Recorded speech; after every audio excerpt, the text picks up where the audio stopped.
Welcome back to North of the Broad. I'm your host, Karen Wyman, coming to you from Vaden of Buford. I'm joined this afternoon by Dr. Lori Spencer of Autism Inc. Hi. Hey, how are you? Good. Welcome to the show. Thank you. I know you have a lot to talk about and share with our viewers.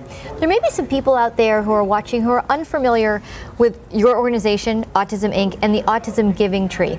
Can you take a few minutes to just tell us about that and educate our viewers? Sure. So Autism Inc. is a company that we have. We have a center in Bluffton, South Carolina, and we provide ABA services for individuals with autism anywhere from 2 to 21 years of age.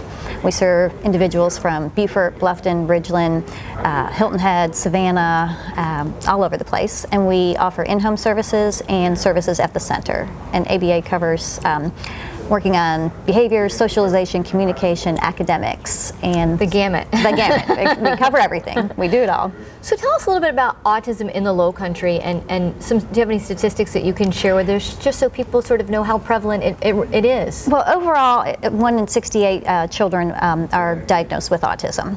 And so, in particular in the Low Country, it's a little bit trickier because we're not part of a large metropolitan area. Right. Where if you were in Atlanta, or if you were in Charleston, or Jacksonville, or Chicago, you have many more resources, a lot more resources. So although we have a great school system and we do have some private services here, we don't have like an MUSC, and we don't have a Marcus Institute like in Atlanta, so services, we don't have as many of the larger companies that provide services. Got it. What are some of the general characteristics, if you could even use that term, associated with autism? I mean, if you have a young child and you are concerned, Dr. Spencer, that they may be on that spectrum, what are some of the general things that parents could be looking for?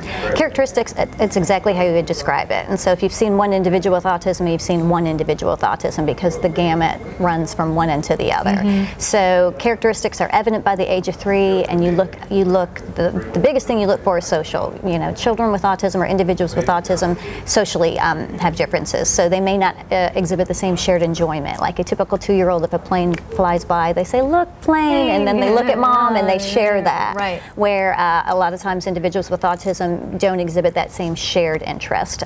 Also communication with autism, when you're looking at children that are younger than 3, there's a delay in language with autism, and so it may be a child that's either nonverbal and has no language, or has some language but doesn't use it as much as a typical peer, or they don't point. And behaviors, their reactions to things or struggle with change is much more extreme than a typical child. Right. So yeah, it's obviously sometimes there's some nuances to these things and not as easily diagnosable or distinguishable as we would like as parents if you're in that situation. But tell me a little bit about the background and why you funded Autism Inc. and the Autism Giving Tree. And we, of course, want to leave some time for you to talk about an event that you have coming up this summer. One we're very excited about. Good. Well, I was a special education teacher, and I taught in elementary schools, and then I was an autism and ABA specialist in the school system up in Atlanta for many years, and then I moved down to Bluffton and just fell in love with the area. Yeah, the Low Country, who doesn't? Oh my gosh, it's beautiful. I don't know how people ever move away. Worked for Beaufort County School System for a year, then I moved to, I didn't move, but I started teaching at Armstrong in Savannah, Armstrong Atlantic University, and I taught at Georgia State when I was in Atlanta, so I trained teachers, and I worked with undergrad and graduate students, and somewhere along the line, South Carolina started this whole program where there was private funding to work with children with autism, and so I never saw myself in the private industry sector, right?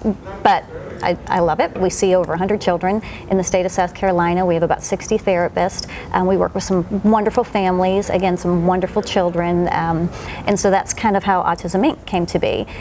So tell us about this big event you have coming up. Is it June the 4th? June the 5th. June the 5th. And it's a street carnival, and we're very excited, and it's going to be behind Autism Inc. in Bluffton Plantation Park from 1 to 4, and so we are inviting all families and children from the Low Country area. We've had wonderful companies that are sponsoring. Excellent. And that are sponsors for the carnival. We're going to have bouncy houses and face painting and food and all that good stuff. And it's just $5 entry fee, right? $5 per person at the gate. And if people, can they buy tickets in advance? Or they can look on our website for autismgivingtree.org, and they can purchase them that way. They can call Autism Inc. and purchase it that way, either way. And then if you purchase ahead of time, you get 5 tickets towards all the fun stuff there in addition. And if not, you can purchase at the gate. And so we're excited. We're hoping for a great turnout. We're hoping the weather looks nothing like it did yesterday. I know, right? We were talking about that. Thank you so much for being a guest on North of the Broad. No problem. I enjoyed it. Thank you. Wonderful. We'll be right back with our next guest on North of the Broad.